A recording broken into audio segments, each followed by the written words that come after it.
When it comes to EVE Online, every player wants to know the most effective tactic available. You want to know the meta. The meta controls everything. It determines what will and will not happen.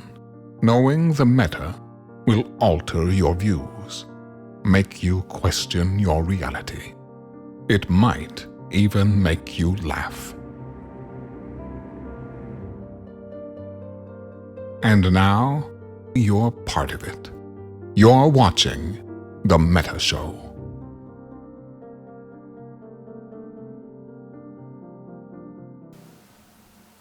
Ladies and gentlemen, welcome to The Meta Show. Today is June the 12th, 2021. I am Brisk Rubal. I am not joined by the Matani today. I have to explain what happened and why our dear friend Merkelchen joined. So apparently, we heard earlier this week that the Matani was rushed to an undisclosed fuck palace where he will be sequestered all weekend doing things that make our pappy friends extremely uncomfortable and wince at when we talk about them on the Meta Show. So he's not here. So of course, we have to bring in the next best thing, which is our dear friend Merkelchen. Welcome, co-host Merkelchen, back to the Meta Show.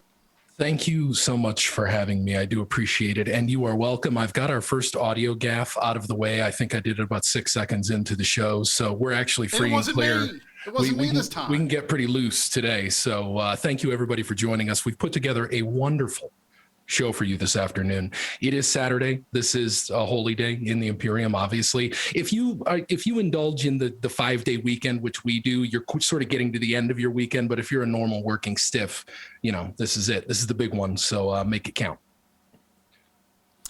So we've got a lot of stuff to talk about.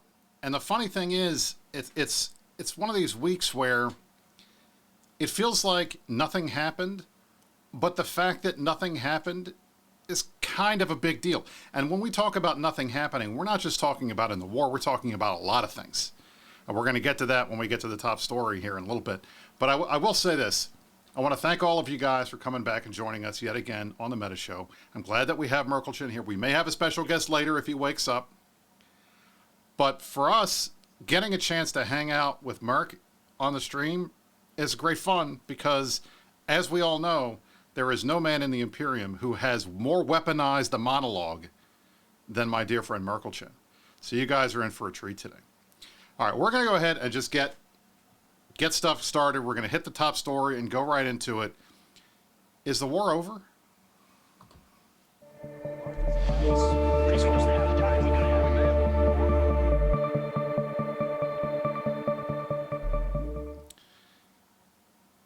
We have to ask this question, and I know you guys are going to laugh because, the war's not over. Nobody's made an announcement, right?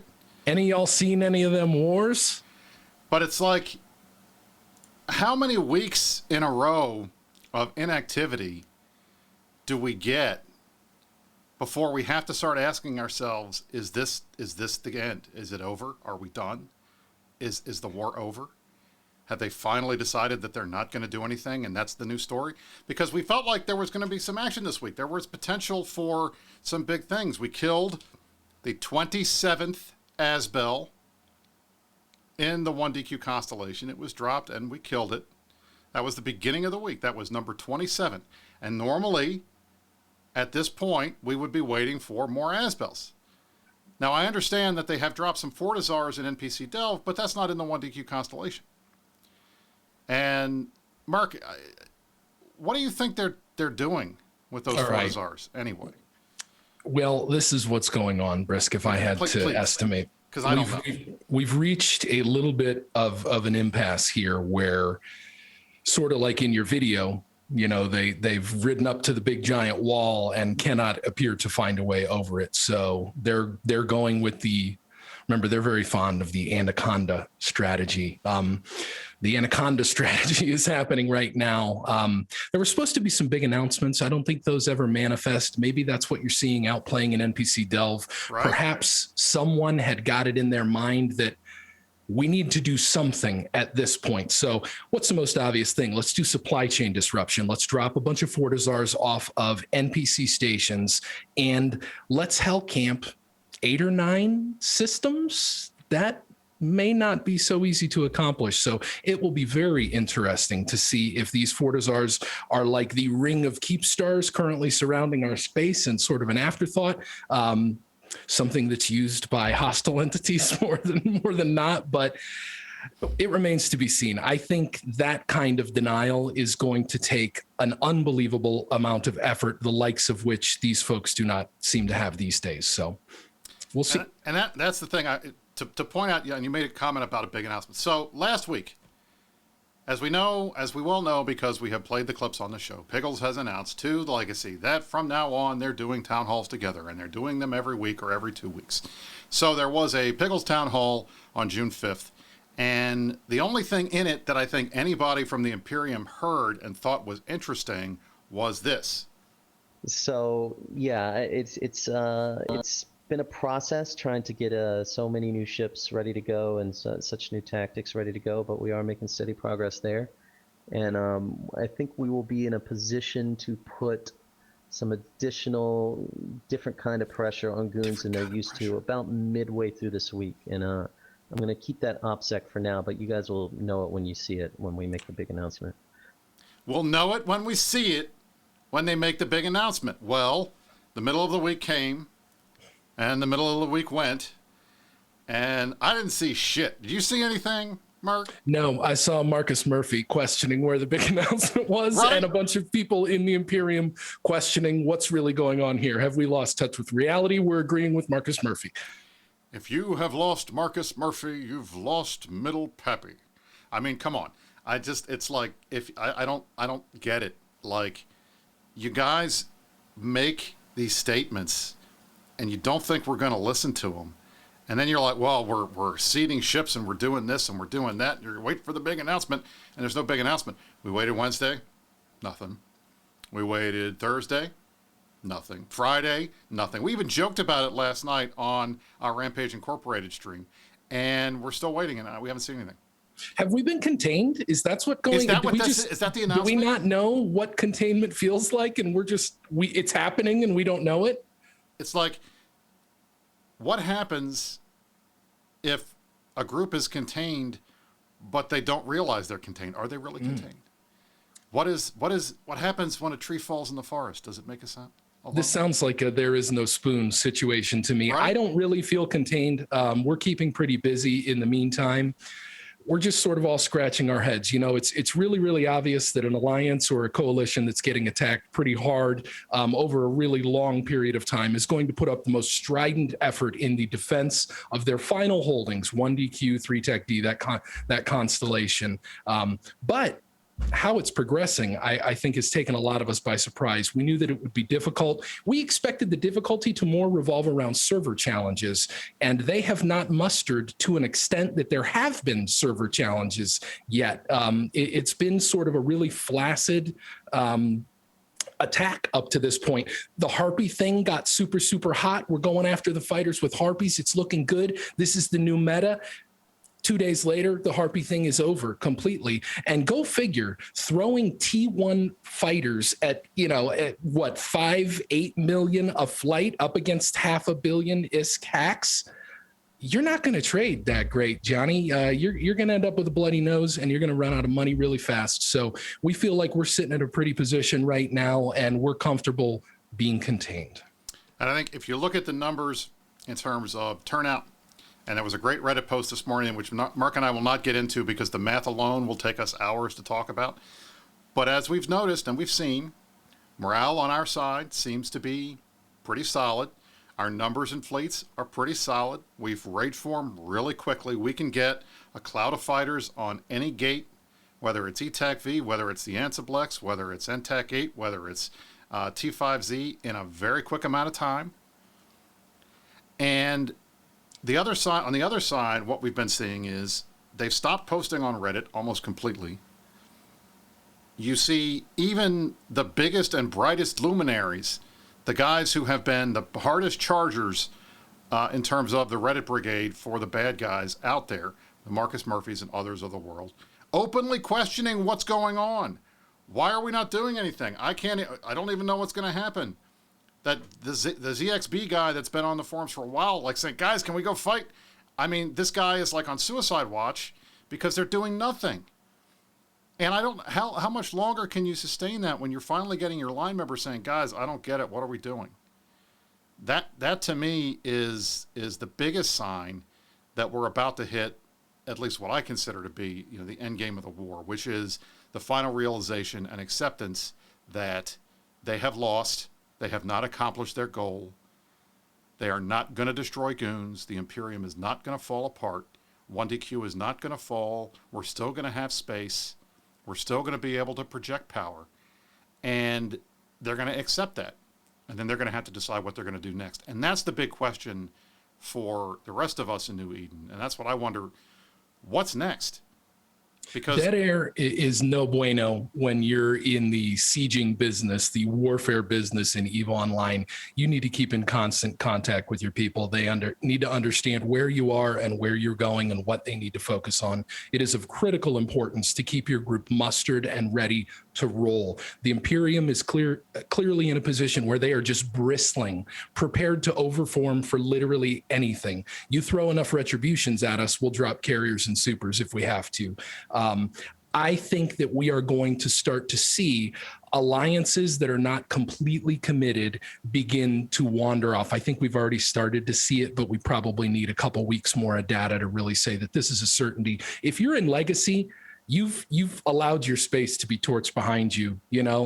Mittens always talks about the Golden Bridge of Retreat, and that still is available as a way out of this one, but I hate to say it, those regions have other people living in them now. So Legacy is completely committed in that they think they can just exist next door to goons. The other groups of greater interest to me are the folks in PanFam, Fraternity, Pandemic Horde, NC, those kind of guys. How long are they going to be comfortable doing the boring stuff, trying to camp, jump freighters out of an NPC system or something like that, 24 hours a day, 7 days a week? That, I think, will be the devil in the details. When will the first capital or super fleet pull the hell out of here? Because I think that would very likely be an inflection point where you will see the Imperium start to show a little bit more bravado outside of home defense. And that's the thing. And one of the things I have to laugh about, because I hate to use the meme of like, you're not trapped in here with us, we're not trapped in here with you, you're trapped in here with us type thing. But the reality is our super fleet is stuck in 1DQ, and that's perfectly fair. And if they want to claim that that's containment because we can't project power because our supers are in 1DQ, and we can only cover that area around where 1DQ is, that's fine, but they're in the same position because they can't, the minute that any of those groups start pulling supers or titans out, that gives us even more of an advantage, and then that's more likely than not when we come back over the top. So I find it kind of odd that they've set themselves up in this position because, again, I mean, PanFam can claim that they're going to stay here as long as they want, but at some point, they're going to want to move their super somewhere else, or they're going to have to for whatever reason. There are groups out there with supercap fleets that are still around, and we'll show you what happens when a group with a supercap fleet comes up against a group with a bunch of dreads they're willing to trade, because it happened this week and it was a pretty big deal. So I think, frankly, the next phase of the war is going to have to result in some major changes to the current political landscape in the game, because if it doesn't, then we are on the path to pretty significant stagnation in nullsec, in the meta, and in the game in general. And I think that sends a lot of us into a little bit of pain and worry, because, and we'll get to this because we're going to move to Pierce in the Corporate Veil in a minute, because I think Mark and I really want to have a conversation about this. You've got a pretty significant drop in player activity across the game, and I think that's worrisome, and I think we need to address that. And it's only going to get worse if 2/3 of the game is blue to each other and won't do anything, and all they're doing is staring across the trenches at the other third of the game and saying, what are you going to do? You can't even fight. So we're going to get there. But I do want to cover, let's jump over and cover the fun stuff real quick, and then we will get to the Pearson Corporate Veil and talk about the PCU. So we're going to go in Nullsec Power Hour. We're going to talk about Fraternity's little oops.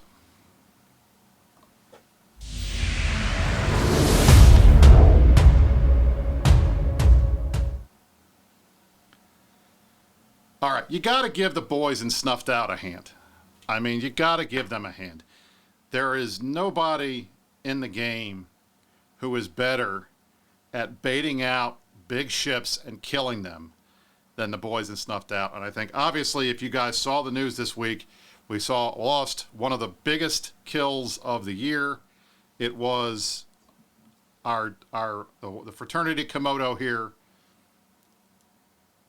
I'll bring it down on the screen here.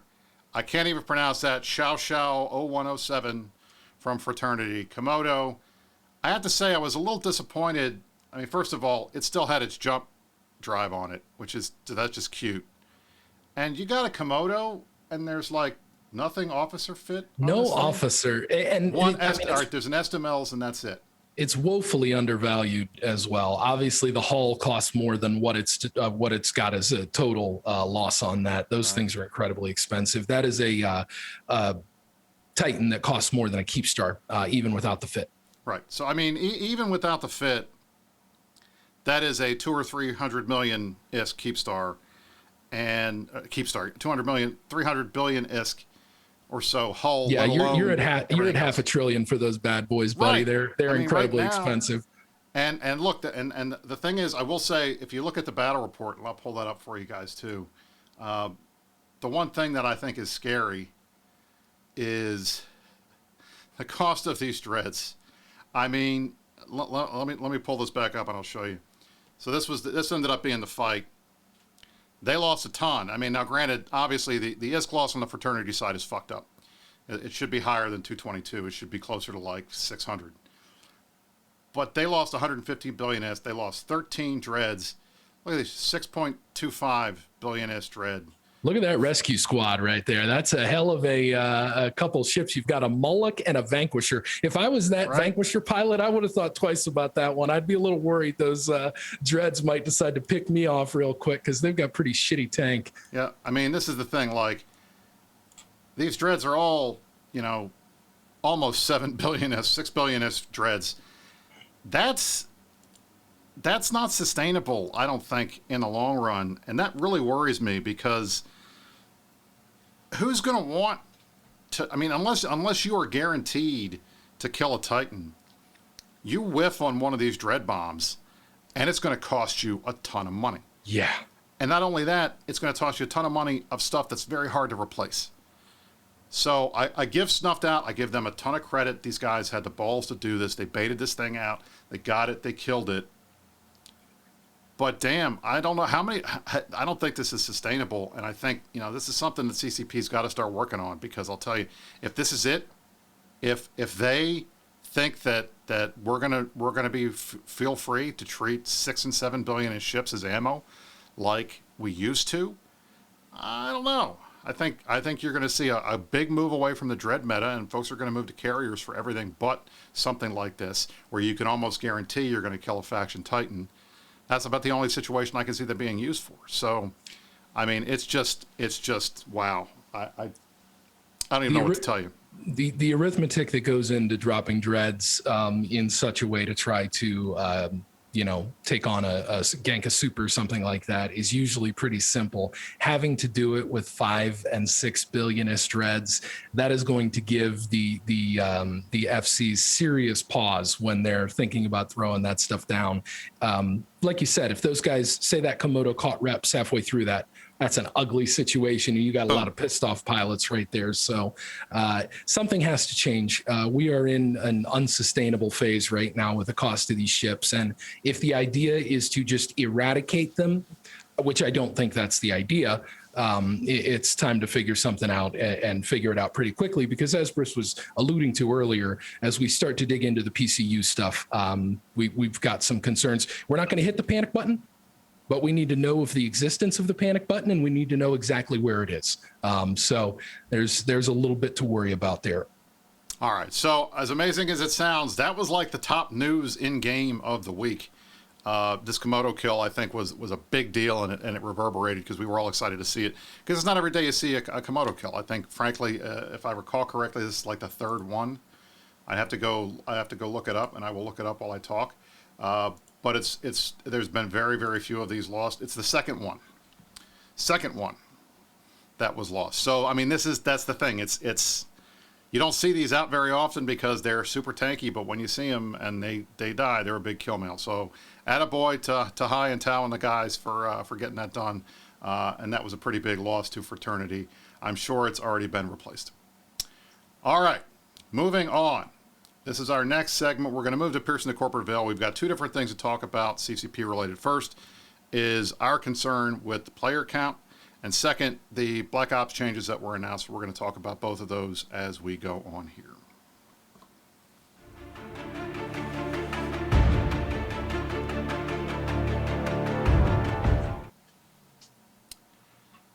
All right, for those of you who have been watching, who've been playing EVE for a while, one of the metrics that we use to determine the health of the game, for good or for bad, and there were people on both sides that will say this is an important metric we should be monitoring. There'll be people saying this is just a snapshot, it doesn't really show much. But we always look at the peak concurrent user figures in EVE Online for the day, for the week, for the month. And we noticed, and there was a Reddit post about it, but it was something that I think a lot of us had been noticing for a little while, and I'll pull it up on the screen. If you want to go to the eve-offline.net is a great site. It provides this data for us. But we've got, this is our, let me pull it up on, let me get the thing right there. We go, the EVE status monitor. And it shows the numbers of players at a certain time over certain periods. The last 2 weeks or so, the number has been pretty low. Peak concurrent average user is 22,000 players. Today is a Sunday. It is right now. We are in prime time EU time zone. There are 26,000 players online. There were 29,000 players online when we started the show. We've lost 3,000 players in the last half an hour. If you look over the last 6 months, the number is starting to drop here, and you can see right here it's starting to drop. Well, it doesn't let you see it, but right here you can see it's starting to drop down pretty bad, which is not good. And then if you look over the year, it's pretty, I mean, other than like in December, like Christmas Day, you know, when it dropped to 25, the numbers here have not been this low in a while. Thursday was one of the worst days with peak concurrent users at 18,000. It's just... Yeah. Let me tell you a couple things about how this ebbs and it flows over the course of the year.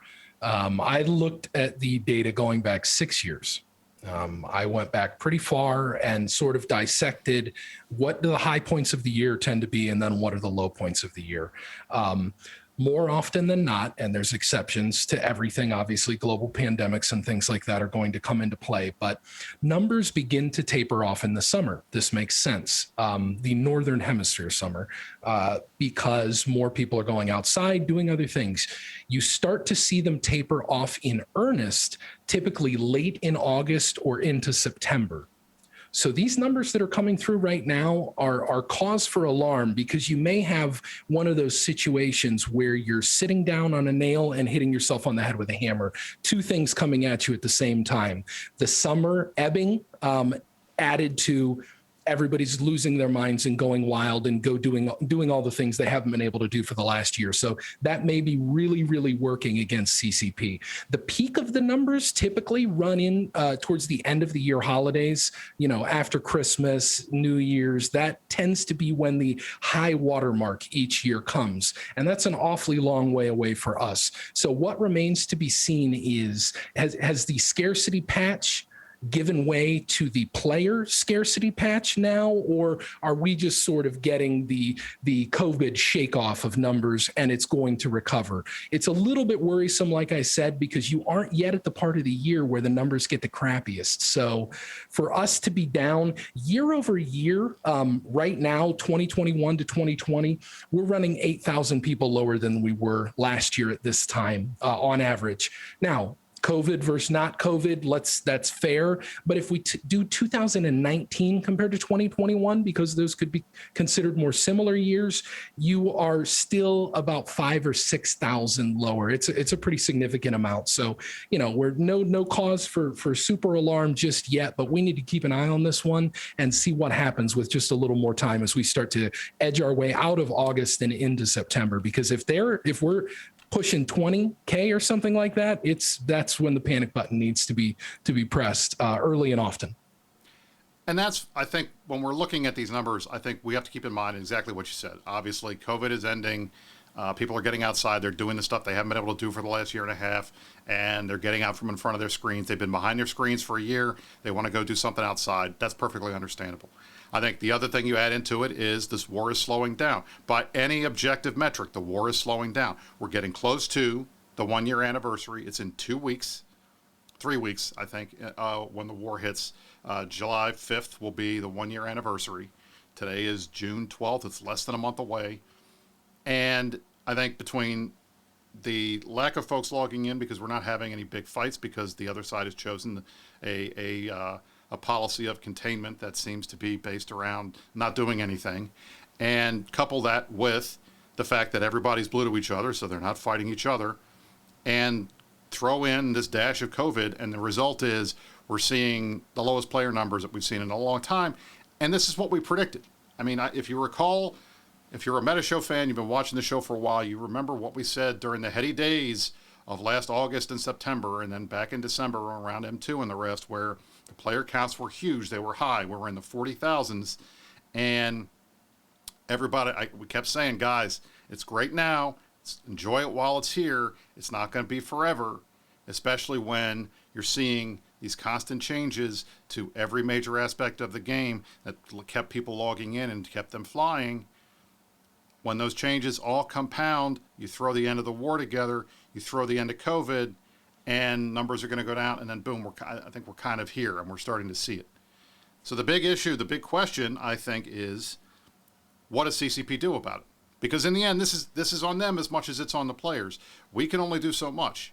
Now, granted, yes, when you have a group of players that have combined in a cabal that is designed to suppress content, which is exactly what the Blue Donut does and why it's a bad thing, and why when we were accused of it because, oh my God, there's a big Blue Donut, the Imperium and Imperial Legacy, and these guys won't fight each other. There's no content. This is awful. This is so horribly bad. And then to have that argument used against us when the war started by a group that does what we did at a scale no one has ever seen before, that's why we keep trotting that out. But the reality, the point of it is, it's about stagnation. It's about not having content. It's about being bored and boring the rest of the game and establishing a hegemony of boredom. And that's what these guys have done. And that's what we're seeing now. And even their own members are starting to get pissed about it. So you couple that with changes that make ratting less easy to do, AFK ratting harder to do, mining harder to do. Mining, even AFK mining, I guess is about the only thing you can still do right now. But we've had mineral changes, we've had changes to industry that have made it harder to build ships. So people are less willing to be risky and go out there and lose stuff because it's harder to replace it than it was before, especially on the cap level and up. You got these big chips out that are not out anymore because people are scared to lose them, and the income that you're generating doesn't come close to replacing. If you're out there super ratting in a Nix, my hat's off to you, my friend. You have balls of steel because you're putting a very expensive, hard to replace asset up for very minimal gain that you could probably make a lot more money without putting that much risk on the field. Nobody's Titan ratting anymore because there's no way to do it.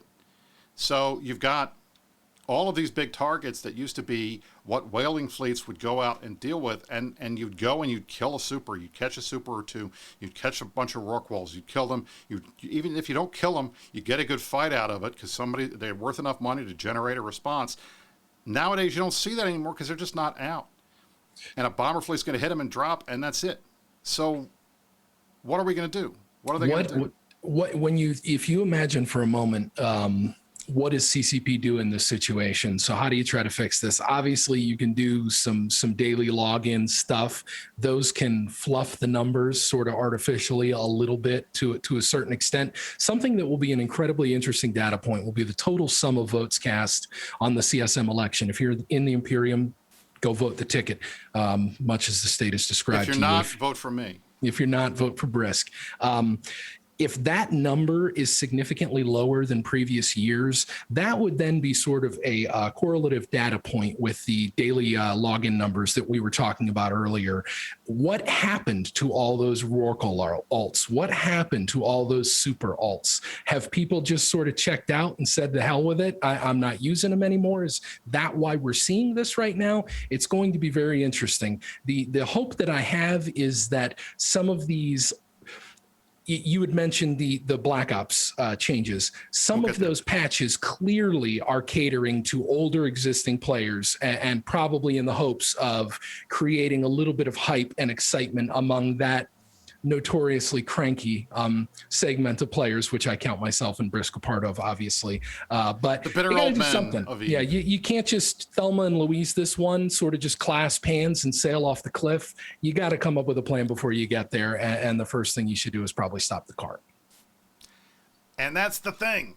So you're making all these changes to the ecosystem of Eve, and they're designed to be long-term benefit because it's going to make the game more sustainable. That's great. We've had this for a year and a half. It's been November of 2019. We're almost up on the 2-year mark. In a couple of months, in a half dozen months, we'll be at the 2-year mark. So a year and a half. God, I'm bad at math. Thank God I'm a lawyer. I'll tell you. You also called today Sunday, and I won't have Sunday. you taking my Saturday from me, dude. You can't have Saturday. Know. Guys, time is a blur. I'm not paying attention. I have so many things scheduled this weekend that I have to make sure I do that my brain is going crazy. But anyway, back to my point. You've got all these changes made, and the one thing that they all have in common is they all hit and impact the economies of scale that all of the big groups, all of the industry guys, all those types of folks have been working on putting together for years. And that makes it harder for them to do what they were doing before. So you're seeing fewer accounts, people playing with fewer accounts because they need fewer accounts because it's physically not possible to do what they were doing before. And it doesn't make money. You can't. I remember the good old days of 2018, 2016, 2017, 2018, when Rorquals were the mining ship and excavators were the way to go.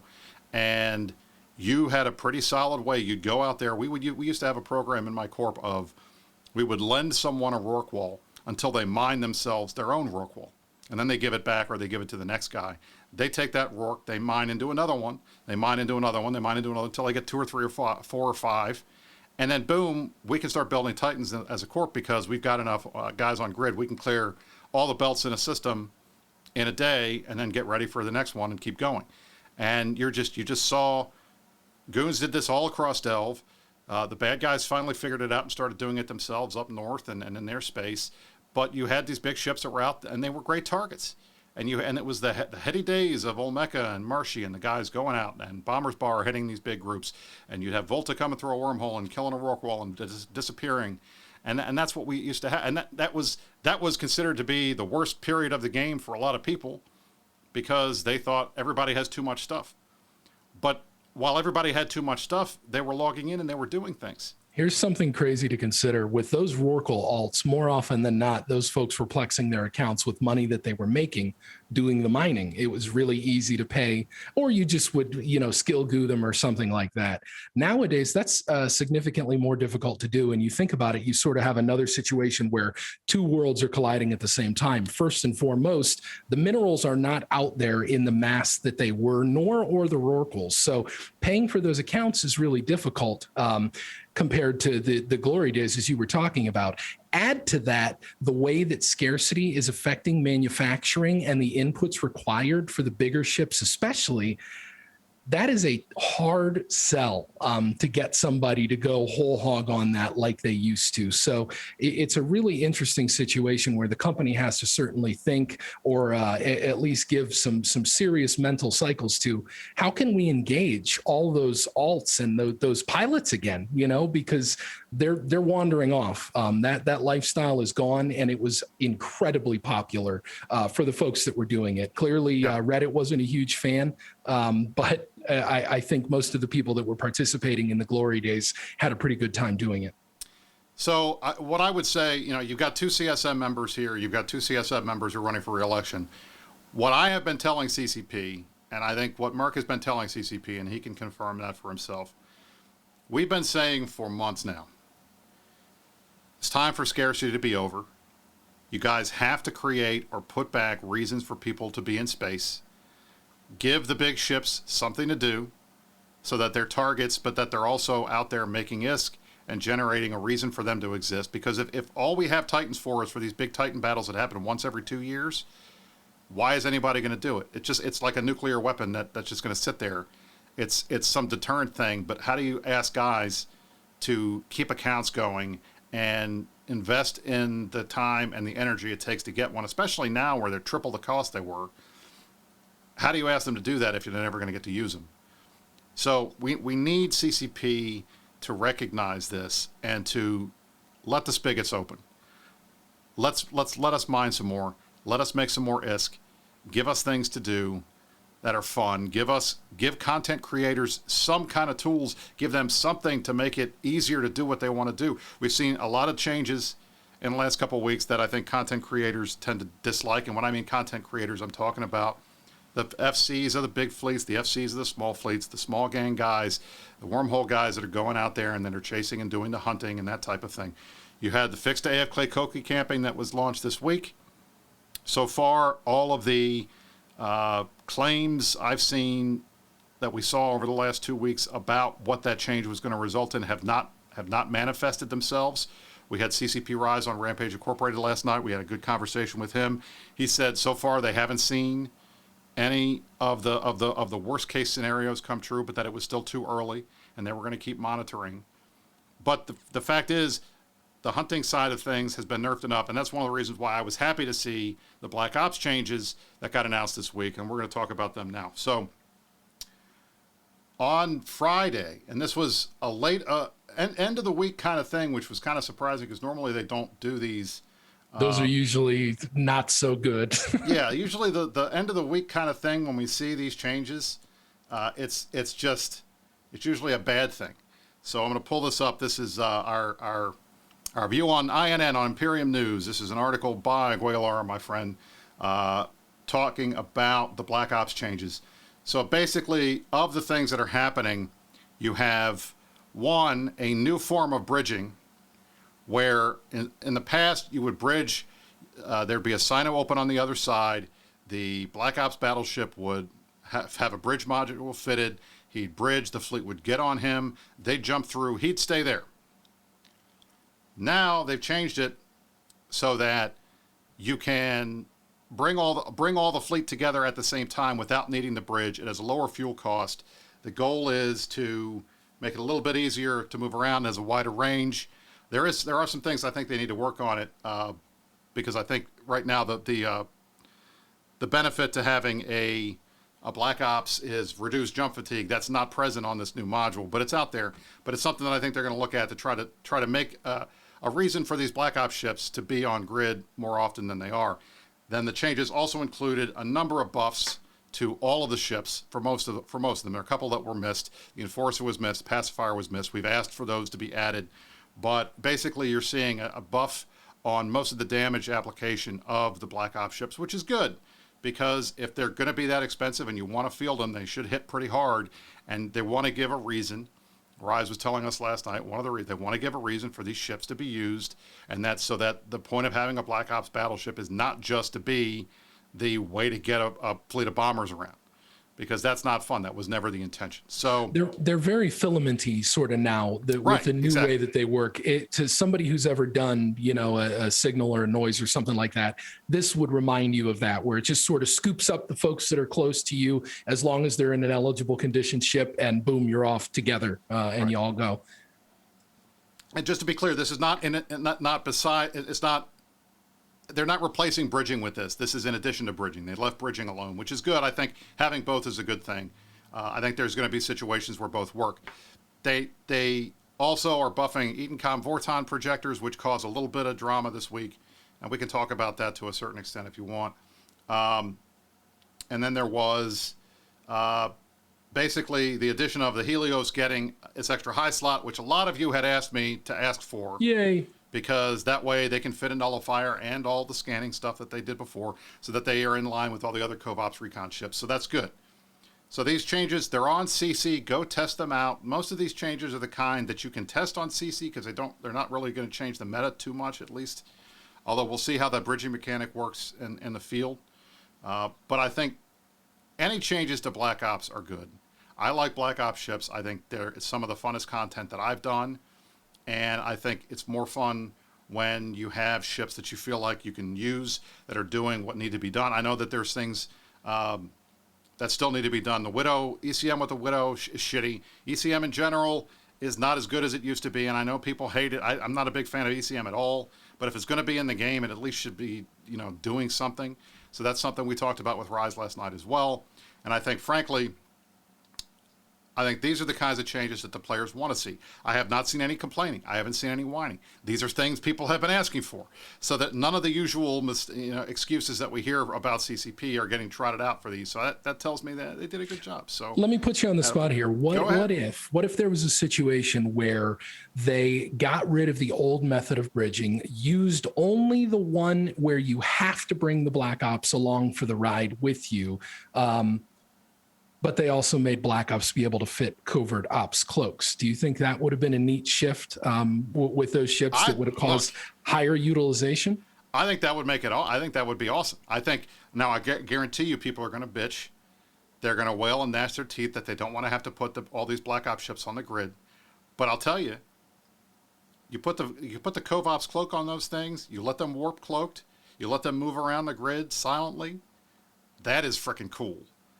And I'd rather fly my Marshal or my Panther out there and do that kind of hunting than going in a bomber any day of the week. But you can't justify it. You know what? More people fielding more Black Ops equals more Black Ops dying. Right.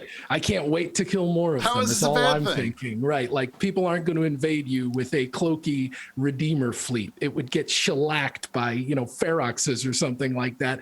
But, a couple more people, say you've got like a typical carrier hunting torpedo group, 50 people, something like that. You bring along a pair of Redeemers or Panthers or whatever. That'd be pretty cool. I think it wouldn't be too crazy. But at least I guess the hope is that they continue to watch the data, see if the ships become utilized more, see if the shift in bridging moves that direction to the filamenty type bridging, and maybe they could use that as a way to shake things up if they're not happy with where they end up. Right. And frankly, and anything they can do to make the fuel cost a little bit less, or the fuel bay is a little bit bigger, so you're not constantly having to bring a fuel truck around with you every time you go out for more than like 10 minutes, that'd be nice too. I know they did buff the fuel bays a few months ago, but it's, come on. Expander Black Ops are just garbage. I've always hated that. It just really, really stinks. So would love to see. It drives me crazy that my Panther has like 5 expanded cargo hold 2s in it, because it just sucks. I don't like that. Yeah. All right. So we have done PCU. We have done our Black Ops changes. I do think the last time that I checked that there was one very important subject that we have not discussed yet that one of our dear friends wanted to bring up in his War Update segment. So I think it's probably time. Should I go get Frank? Is it time for a War Update? It's time. Get him in. All right. Here we go. All right, everybody. We'll be right back. Fountain Frank is incoming with a War Update.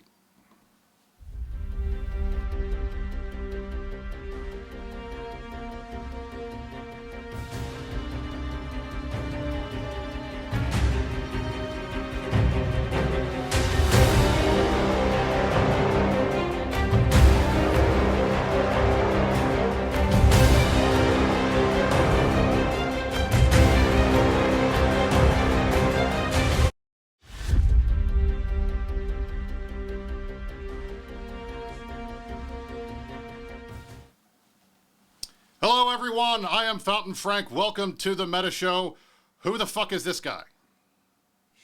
Howdy, Frank. Where is Matani? I can't say. It's too cringy. What do you mean you can't say? You don't know or you can't say? This is not okay. Why is nobody telling me what's happening on the show today? I was not told I was coming on to be with somebody else. This is bullshit. All right. I was hoping to have a good, solid debate and discussion over one of the critical, most important, absolutely, massively important things that we must discuss on the show today with Matani, and he's not fucking here. All right, so I got to talk to this guy. All right, Merkel Chen, if that is your name. That is indeed my real name, sir. And if you are a cop, you have to tell me. I am not a cop. I am a Starfleet admiral.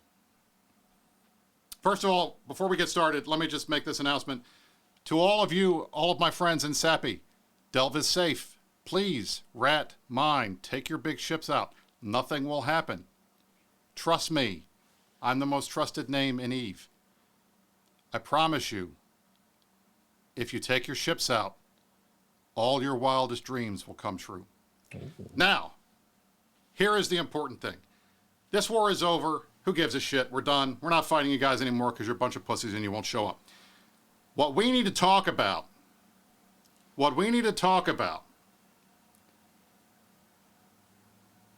is an all-consuming question.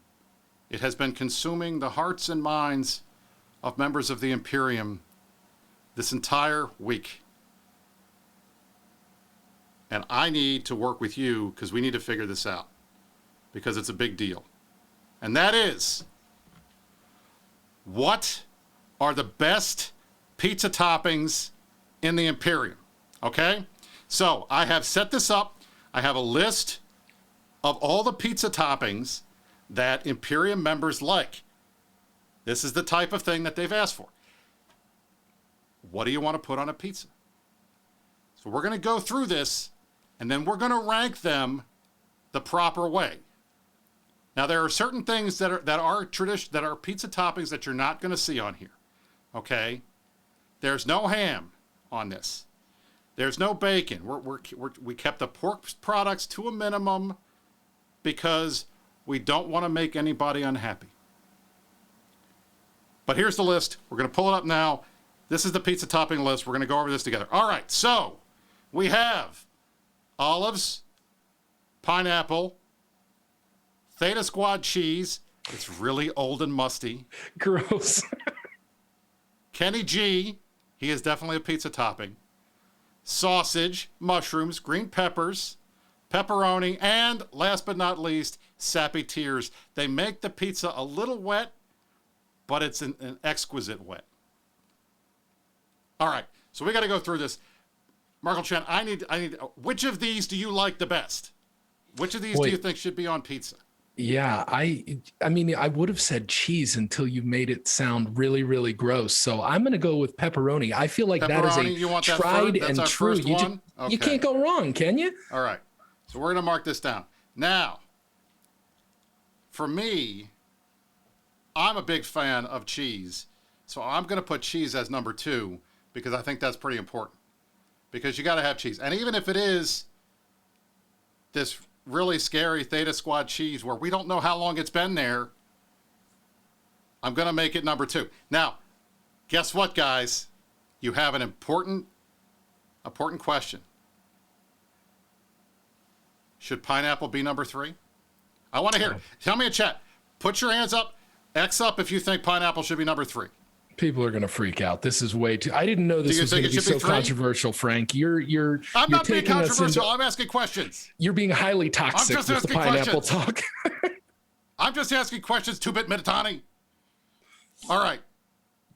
Now, for those of you who think that pineapple should be number 3, let me just tell you this. You're fucking wrong. No.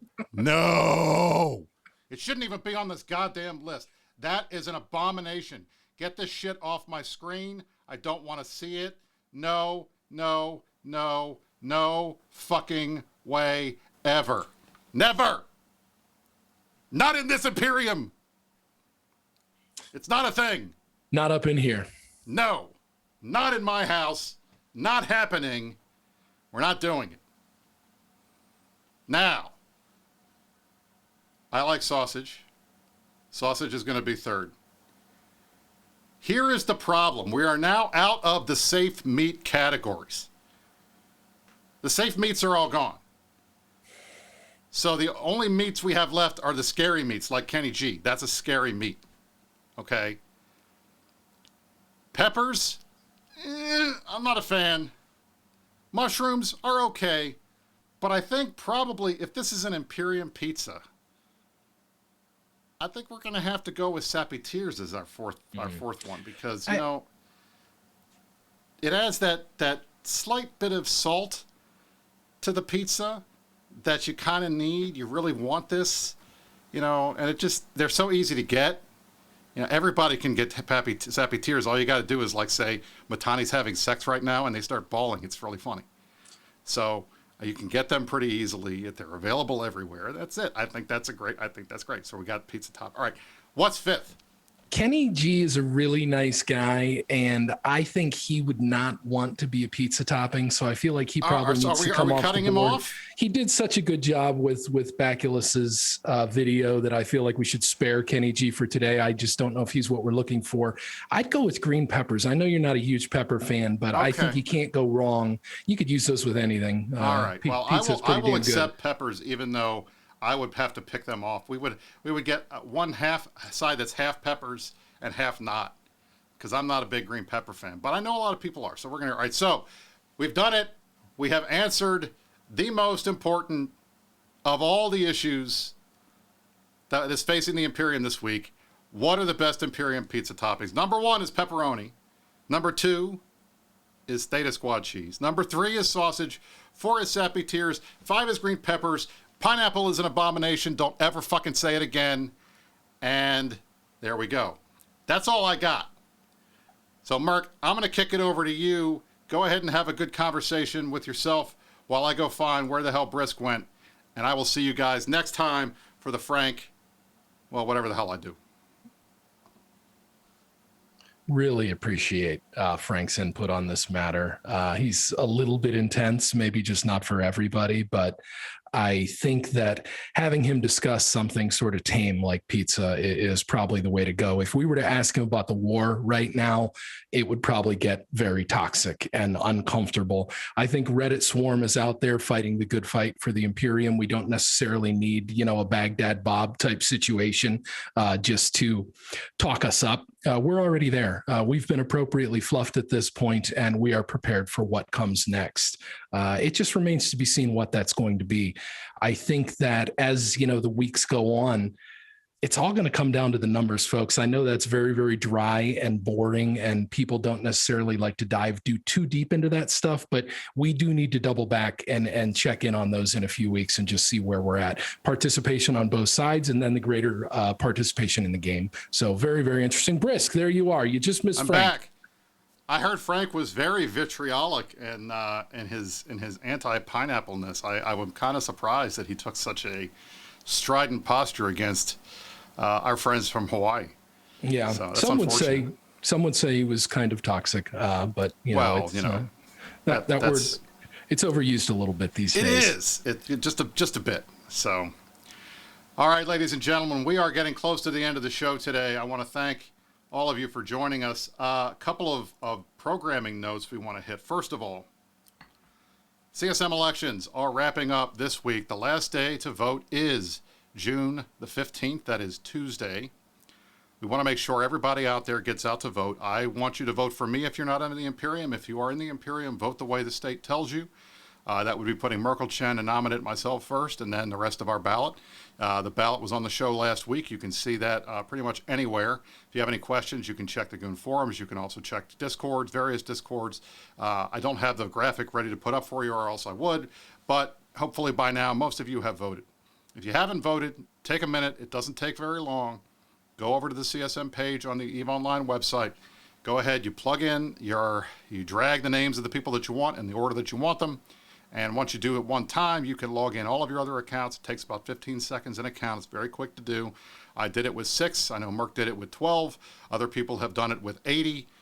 It's fine. We hope that you get out there and you do that because this is very important. This election is one of the most important that we've seen in a while, not the least of which, and not at all because of the war. And let me make it clear. The idea that you vote for a candidate because they're on the same side as you in a war is absurd. That is not what the CSM is about. That is not why our ballot has all Imperium members on it. That is not why anybody should be choosing to vote for someone in this war. That shouldn't be how it is. We know that it's going to be that way for certain people, but it shouldn't be. You should be choosing the people that you think will do the best job representing the game. I think I do a pretty good job. Merck has done a great job. We have a lot of incumbents that are running that have done good jobs, that deserve a chance to get back on the CSM. There are a lot of new candidates out there that have put in the work that I think will do a good job. Many of them are on our Imperium ballot. And I hope that you guys will go out there and not let what's going on in New Eden, the fighting between the two sides, impact your voting, because in the end, the CSM will be around a lot longer than this stupid war is. Allies come and go, bad guys come and go, and there's no reason for you to be making your decisions based on who you're fighting right now or who you're fighting tomorrow, because you never know. The guy that you're shitting on today who's running for CSM might be your best friend in 2 weeks. You never know. And frankly, I have seen no evidence that picking one side in this war makes somebody a better CSM than picking another side in the war. So I urge you guys all to get out there, take a look at the candidates, see who has done the best job of campaigning, who has gotten out there, who's talked to you, who has listened to your ideas, who's passed them on, who's had a track record for winning, and vote for that person. It's me. Just saying. All right.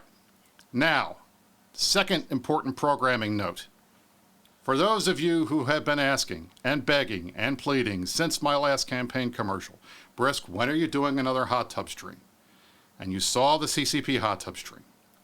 Tomorrow, Sunday, June the 13th, 2000 Eve time, the exact same time as the Meta Show, 4 p.m. Eastern Time, 2000 UTC Eve time, on Sheltark Sarkari stream will be the 2-hour Brisk and Sheltark hot tub extravaganza.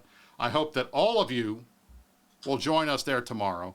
It's going to be fun. It's going to be crazy. We're going to have costume changes. We're going to have word association games. We're going to be in hot tubs. You're going to see everyone's favorite pirate, the Akamon pirate, the one-man gangbang, the frigate master pilot in the flesh himself, Sheltark Sarkari, and me, your favorite CSM candidate, 2000 Eve UTC, 4 p.m. Eastern tomorrow, Sunday, June the 13th on Sheltark stream. Be there or be square.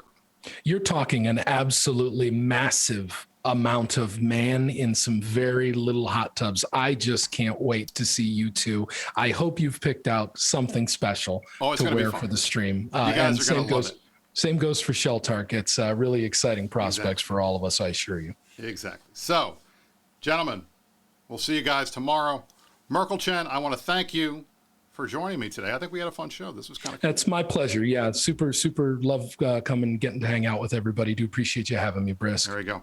For the rest of you guys, if you want to watch more of Merkel Chen, you can see him tonight on Rampage Incorporated before Saturday Night Swarm. For those of you in the Imperium, Saturday Night Swarm starts at 10 o'clock Eastern tonight. 0200, is that it? You got it. 0200 UTC. We will be listening to the tunes of Mind One as we always do, and going out, we're going to be up north today. Looking forward to that. I will see you guys all next time. Thank you for joining me, Matani. This has been Matani. Thank you for joining me, Merkel Chen. The Matani was not here. He was on vacation. This has been the Meta Show for June the 12th, 2021. I'm Brisk Rubal, joined with Merk.